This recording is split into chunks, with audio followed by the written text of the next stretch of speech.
നമസ്കാരം. എന്റെ സതീശൻ ഇങ്ങനല്ല, എന്റെ UDF ഇങ്ങനല്ല, ഞാൻ ഇതിന് സമ്മതിക്കില്ല, അൻവറിന് എടുക്കാൻ ഞാൻ സമ്മതിക്കില്ല, സമ്മതിക്കില്ല, സമ്മതിക്കില്ല. ഒരു രക്ഷയില്ല ഗൈസ്.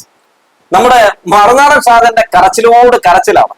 എന്തായാലും വാർത്തയിലേക്ക് വരും മുമ്പ് ആ ചാനൽ ഒന്ന് സബ്സ്ക്രൈബ് ചെയ്തിട്ടുണ്ട്. കഴിഞ്ഞ ദിവസമാണല്ലോ അൻവറിന്റെ തൃണമൂൽ കോൺഗ്രസിനെ UDFന്റെ ഭാഗമാക്കിക്കൊണ്ട് VD സതീശൻ ഒരു പ്രഖ്യാപനം നടത്തിയത്. പ്രഖ്യാപനത്തിന് പിന്നാലെ തന്നെ ഏത് UDFന് വേണ്ടി വിടുവേല ചെയ്യുന്ന, ഒപ്പം BJPക്കും വേണ്ടി വിടുവേല ചെയ്യുന്ന വ്യക്തിയാണല്ലോ ഈ പറയുന്ന ഷാജൻ സ്കറിയ. സമൂഹ മാധ്യമങ്ങളിൽ പരസ്യമായി രംഗത്തെത്തിയിരിക്കുന്നു UDFനെതിരെ. ഇട്ടിട്ടുള്ള ചില പോസ്റ്റുകളൊക്കെ ഞാനൊന്ന് വായിക്കാം. എങ്ങനെയാണ് പറയുന്നത്: അൻവറിനെ പോലൊരു അഴിമതിക്കാരനെ വർഗീയ വിഷത്തെ ചുമന്ന് UDF ഉള്ള സാധ്യത ഇല്ലാതാക്കുമല്ലോ. ഇതിനേക്കാൾ ഭേദം പിണറായി തന്നെ. ദൈവത്തോർത്ത് പിണറായിയുടെ പേര് പറയില്ല. നീ ആരെയൊക്കെ ചുമന്നിട്ടുണ്ടോ അവരൊക്കെ പെട്ട അവസ്ഥയാണുള്ളത് എന്ന് ഞാൻ ചില ഉദാഹരണങ്ങൾ പറയാം. ഒന്ന്, രമ്യ ഹരിദാസ്. എന്താണ് അവസ്ഥ? കുഴപ്പമില്ലാത്തൊരു രീതിയിലൊക്കെ പോവുകയായിരുന്നു. അവസാനം ഈ മുതലിനെ ജസ്റ്റ് ഒന്ന് ചുമന്നു. എന്താണ് സംഭവിച്ചത്? MP സ്ഥാനം പോയി. പിന്നീട് നടന്ന ഉപതെരഞ്ഞെടുപ്പിൽ മത്സരിച്ചു നോക്കി, അവിടെയും രക്ഷയില്ല. 8 നില പൊട്ടി. ഇപ്പോ അധോഗതിയായി. മറ്റൊരാളാണ് രാഹുൽ മാങ്കൂട്ടത്തിനെയും ഇങ്ങനെ പൗഡർ കുട്ടപ്പനാക്കി ഉയർത്തിക്കൊണ്ടുവന്നത് ഈ പറയുന്ന മറുനാടൻ ഷാജനാണ്. എന്താണ് ഇപ്പൊ അവസ്ഥ? MLA സ്ഥാനം അറിയാലോ ഇപ്പൊ എങ്ങനെയാണെന്ന്. മാത്രമല്ല, പുറത്തിറങ്ങാൻ പറ്റാത്ത അവസ്ഥയായി. തലേ തുണിയിട്ട് വേണം ഇറങ്ങാൻ. ആ അവസ്ഥയിലേക്ക് പോയി എത്തപ്പെട്ടിട്ടുണ്ട്. കോൺഗ്രസ് ആണെങ്കിൽ ചവിട്ടി പുറത്താക്കി. ഇവനെ കൊണ്ട് കോൺഗ്രസിനെ വലിയൊരു ശാപമായി മാറുകയും ചെയ്തു. ഇനി മറ്റു ചില ആളുണ്ട്. ഏത്? നമ്മുടെ 2020 സാബു. എന്താണ് അവസ്ഥ? മൂപ്പർക്ക് ഈ പറയുന്നത് പോലെ കുറെ നുണയൊക്കെ പറഞ്ഞ് പല പഞ്ചായത്തുകളൊക്കെ പിടിച്ചിറക്കിയിട്ടുണ്ടായിരുന്നു. അവസാനം ഇവൻ കുറെ അറിയാലോ, കുറച്ച് വെള്ളം പൂച്ചി പണി ചെയ്യാൻ തുടങ്ങിയതോടെ തന്നെ ജനങ്ങൾക്ക് കാര്യം മനസ്സിലായി. അവസാനം 4 പഞ്ചായത്ത് ഉണ്ടായിരുന്ന സാബുവിനിപ്പോ വന്ന് ആകെ 2 പഞ്ചായത്ത് മാത്രമായിട്ട് ഒതുങ്ങിയിട്ടുണ്ട്.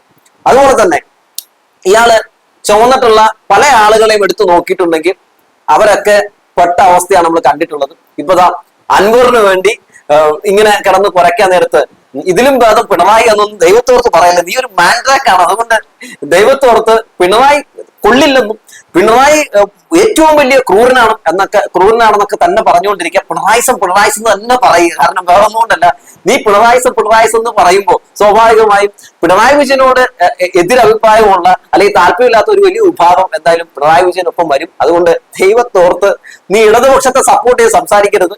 അതുപോലെ തന്നെ പിണറായി വിജയനെ സപ്പോർട്ട് ചെയ്ത് സംസാരിക്കരുത്. നീ ഇങ്ങനെ തന്നെ പോവുക, ഇങ്ങനെ തന്നെ തുടരുക. അതുകൊണ്ട് പിണറായി ഒന്നും ഉച്ചരിക്കില്ലേ. പിന്നെ അടുത്ത പോസ്റ്റ് കൂടി ഞാൻ വായിക്കാം. അൻവർ ആർക്കൊപ്പം നിൽക്കുന്നോ അവർ തിന്മയുടെ വക്താക്കളാണ്. അപ്പോ ഈ UDF തിന്മയുടെ വക്താക്കളാണ് എന്ന് നമ്മുടെ ആര് പറഞ്ഞിരിക്കുന്നു? നമ്മുടെ ഷാജൻ സ്കറിയ പറഞ്ഞിരിക്കുന്നു. ഷാജൻ സ്കറിയ അറിയാലോ, UDFന് വേണ്ടി അഹോരാത്രം പണിയെടുക്കുന്ന ഒരു ചാവേറാണ്. ആ ചാവേർ പറഞ്ഞിരിക്കുകയാണ് ഇവരൊക്കെ തിന്മയുടെ വക്താക്കളാണ് എന്ന് പറയുകയാണ്. ഒപ്പം ഒരു വീഡിയോ കൂടി പോസ്റ്റ് ചെയ്തിട്ടുണ്ട്. എന്താണ് ആ വീഡിയോ എന്ന് അറിയണ്ടേ? രാഹുൽ ഗാന്ധിയുടെ DNA പരിശോധിക്കണമെന്ന് PV അൻവർ പറയുന്ന ഒരു വീഡിയോ കൂടി ഷെയർ ചെയ്തിരിക്കുന്നു. അത്തരത്തിലൊക്കെ ആരോപണങ്ങൾ നടത്തിയിട്ടുള്ള, അത്തരത്തിലുള്ള പല രീതിയിലുള്ള പ്രസംഗങ്ങൾ നടത്തിയിട്ടുള്ള ഒരാളെ ചുമക്കാൻ നാണമാകുന്നില്ലേ എന്ന് ആര് ചോദിക്കുന്നു? നമ്മുടെ ഷാജൻ സ്കറിയ ചോദിക്കുകയാണ്. ഷാജൻ സ്കറിയ ഇങ്ങനെ ഒരു പോസ്റ്റ് ഇട്ടതിന് താഴേക്ക് വന്നിട്ട് പല ആളുകളും ഇടയൊന്ന് കരച്ചിൽ നിർത്തണേ എന്നൊക്കെ പലരും പറയുന്നുണ്ട്. ഒപ്പം ഷാജൻ സ്കറിയെ പിന്തുണയ്ക്കുന്ന ഒരു വലിയ വിഭാഗം ആളുകളൊക്കെ ഉണ്ട്. കോൺഗ്രസിന്റെ ഇപ്പോഴത്തെ അവസ്ഥ ഒന്ന് മനസ്സിലാക്കണ്ടേ ഷാജൻ സ്കറിയക്ക് ഒരു പാർട്ടി ഉണ്ടായിരുന്നു. തീർച്ചയായിട്ടും ഷാജൻ സ്കറിയുടെ പാർട്ടീനെയും എടുക്കുമായിരുന്നു. കാരണം അറിയാലോ, ഇങ്ങനെ നടക്കുകയാണ് നമ്മുടെ സതീശൻ. ഏതെങ്കിലും പാർട്ടി ഞങ്ങളുടെ ഭാഗമാകാനുണ്ടോ ഏതെങ്കിലും പാർട്ടി ഉണ്ടോ എന്നൊക്കെ പറഞ്ഞ് ഇങ്ങനെ നടക്കുകയാണ്.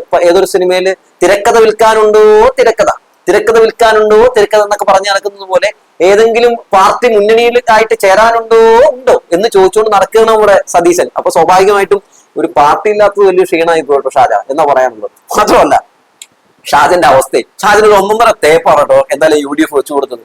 ഞങ്ങൾ ഒരിക്കലും PV അൻവറിന് എടുക്കില്ല എന്നൊക്കെ പറഞ്ഞ് ആ മണ്ടം ഗുണാപ്പീരം കൊണ്ട് കുറെ വാർത്തയൊക്കെ ജയിപ്പിച്ച് അവസാനം ഒരു 1.5 പറ്റിക്കലായി പോയി. വല്ലാത്ത തേപ്പായി പോയി സതീശ്. അത് തന്നെയാണ്, വല്ലാത്ത തേപ്പായി പോയി. കാരണം ഇനി അൻവറിന് എടുക്കൂല എന്നൊക്കെ വിചാരിച്ച് കുറെ പുകഴ്ത്തുപാട്ടലുകളൊക്കെ നമ്മുടെ ഷാജൻ നടത്തിയിരുന്നു. ഇനി ഒരു രീതിയിലുള്ള ഒരു പുകഴ്ത്തുപാട്ടും പാടാനില്ല. പോറ്റിയെ കയറ്റിയതിനേക്കാളും വലിയ കയറ്റലൊക്കെയായിരുന്നു നമ്മുടെ ഷാജൻ സ്കറിയ വാർത്തയിലൂടെ UDFന് വേണ്ടി ചെയ്തത്. ഇപ്പൊ എല്ലാം വെറുതെ ആയല്ലോ എന്റെ ഷാജ. നാളെ പോലെ ഇനിയിപ്പോ PV അൻവറിന് അടിക്കണം, അതുപോലെ തന്നെ UDFന് അടിക്കണം. എന്തൊക്കെ പണി ചെയ്താലല്ലേ ഒരു രക്ഷയില്ല. വല്ലാത്തൊരു അവസ്ഥയിലേക്കാണ് എന്തായാലും നമ്മുടെ ഷാജൻസ്കറി എത്തപ്പെട്ടിട്ടുള്ളത്. വല്ലാത്ത രീതിയിലുള്ള മോങ്ങലാണ്. ഇനിയിപ്പോ അവര് തമ്മിലായിക്കോളൂ, എന്തായാലും സഖാക്കളൊക്കെ മാറിയെന്നു, ഇനിയിപ്പോ ഇവര് തമ്മിലായിക്കോളൂ, അവരെന്തോ തന്നെ ആകട്ടെ. എന്തായാലും ഇനി ഷാജനോട് ഒരു കാര്യം മാത്രമേ പറയാനുള്ളൂ.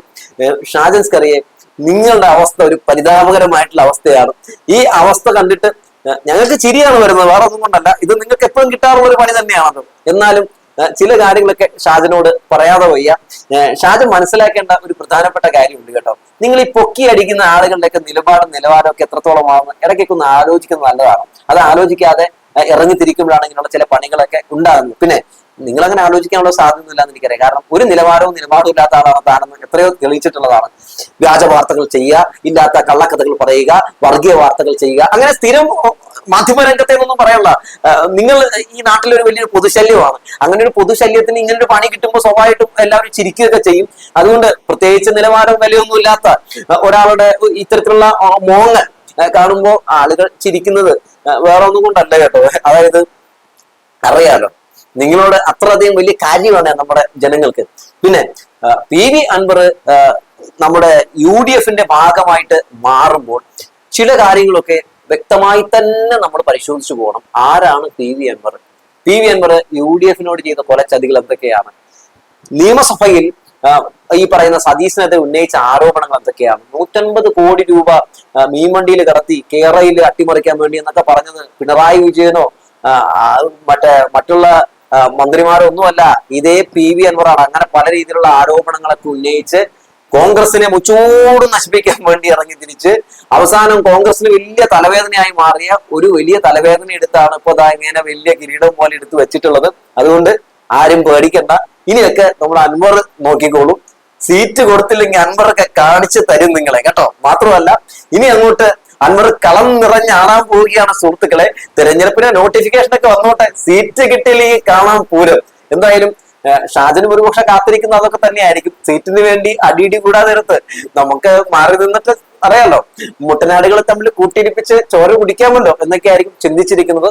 എന്തോ ആകട്ടെ, അൻവറും അതുപോലെ തന്നെ ഈ പറയുന്ന ഷാജനും VD സതീശനും തമ്മിൽ അങ്ങോട്ടും ഇങ്ങോട്ടും പ്രത്യേകിച്ച് വലിയ എന്താ പറയാ വ്യത്യാസങ്ങളൊന്നും എനിക്ക് തോന്നിയിട്ടില്ല. എല്ലാം കണക്കാണ്. എല്ലാവരുടെയും നിലപാടുകൾ എടുത്ത് പരിശോധിച്ച് വെക്കാനും എല്ലാവരുടെയും പല സമയങ്ങളിലുള്ള പ്രതികരണങ്ങളൊക്കെ എടുത്ത് പരിശോധിച്ച് വെക്കാനും അങ്ങനെ എന്താ പറയാ ഒരു നിലവാരവും ഇല്ലാത്ത രീതിയിലുള്ള പ്രതികരണമൊക്കെയാണ് നടത്തി നമ്മൾ കണ്ടിട്ടുള്ളത്. കോൺഗ്രസിനെ ഇങ്ങനൊരു അവസ്ഥയിലേക്ക് കൊണ്ടുപോയി ചാടിച്ചതിൽ വലിയ പങ്കുവഹിച്ച ആളാണ് നമ്മുടെ മറുനാടൻ ആ ചാനലൊന്നും നമുക്കറിയാം. അതുപോലെ തന്നെ ഇനിയിപ്പോ കുറച്ചു നാള് മറുനാടന്റെ തനി സ്വഭാവമുള്ള മറുനാടന്റെ മറ്റൊരു പതിപ്പായിട്ടുള്ള PV അൻവറിനെ തൂങ്ങി ഇങ്ങനെ ആടാൻ പോവുകയാണ്. 2026 നിയമസഭാ ഇലക്ഷനിൽ അവിടെ സീറ്റിലെത്താൻ വേണ്ടിയുള്ള ആട്ടമാണ്. ഈ ആട്ടം വള്ളി പൊട്ടി വീണ് എവിടെ ഒക്കെ പോയി വീഴുമോ ദൈവത്തിനറിയാം. എന്തായാലും PV അൻവറിനെ എടുത്തതോടുകൂടി തന്നെ നിരവധി കോൺഗ്രസിനകത്തുള്ള അണികൾ, പ്രവർത്തകർ, നേതാക്കളൊക്കെ വല്ലാത്ത രീതിയിലുള്ള അവരുടെ അസഹിഷ്ണുതയൊക്കെ അവർ പ്രകടിപ്പിച്ചു കഴിഞ്ഞിട്ടുണ്ട്. അവർ പലരും തന്നെ ഈ കോൺഗ്രസിന്റെ ഇരട്ടത്താപ്പ് അംഗീകരിക്കാൻ കഴിയാതെ പോന്നു കഴിഞ്ഞു. ഈ NDAയുടെ ഘടകകക്ഷിയായിട്ടുള്ള കാമരാജ് കോൺഗ്രസ് ഒക്കെ ഇത് ഇങ്ങോട്ടേക്ക് വരാൻ പോകുന്നത് നിന്ന് അടിക്കാൻ പോകുമ്പോഴേ എന്ന് ആലോചിച്ച് നോക്കണം. അതായത് ആ പുള്ളി പോലും അറിഞ്ഞിട്ടില്ല. പുള്ളിയുടെ വാർത്താ സമ്മേളനത്തിൽ എല്ലാവരും കണ്ടതാണല്ലോ. അപ്പോ അങ്ങനെ എങ്ങനെയെങ്കിലും ഒക്കെ അധികാരത്തിൽ വരാൻ വേണ്ടി ഏത് അടകുറനെയൊക്കെ എടുക്കാൻ വേണ്ടിയുള്ള ഓടി നടപ്പാണ്. ആ കൂട്ടത്തിനിടയിൽ അറിയാലോ, സപ്പോർട്ട് ചെയ്തുകൊണ്ടിരുന്ന ഇത്തരം ചില നാടന്മാരെയൊക്കെ ഇവർ മറന്നു പോകുന്നത് ഒന്ന് ക്ഷമിക്ക് കേസ് എന്ന് പറഞ്ഞ് വെക്കുകയാണ്. പോറ്റിയെ കേറ്റിയൊന്നും ഇനി പാടിക്കൊണ്ട് ഇറങ്ങണ്ട കേട്ടോ. പോറ്റിയെ കേറ്റിയെ സോണിയെ ചിലപ്പോ പോലീസ് ചോദ്യം ചെയ്തേക്കും എന്ന രീതിയിലൊക്കെ കേൾക്കുന്നുണ്ട്. എന്തരാകുമ്പോ എന്തോ. സ്വാമിയെ ശരണമയ്യപ്പ.